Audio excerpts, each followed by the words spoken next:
Hey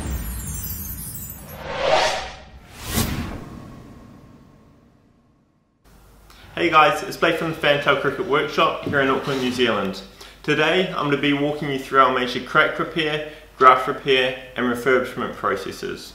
We will be doing all of this on this GM Original, which has obviously seen better days. We will start off with the gluing and clamping of the delamination of the face. I will then move on to grafting a new piece in the toe and then move on to completing the refurbishment process. Before I start, I just wanted to mention that we always do our best to fix these sort of major cracks up and get them to a near new state, but we never offer any warranty on this sort of repair. Right, let's get started.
finished. Thanks for making it this far. We've completely sealed and compressed the cracks, grafted a new piece onto the toe, and fully refurbished the bat, which is now match ready. If you are interested in getting your bat fixed or refurbished by Fantail Cricket, you can either visit our website at fantailcricket.com or pop by our St John's Auckland store. As always, play with intent, bat in style. Thanks for watching.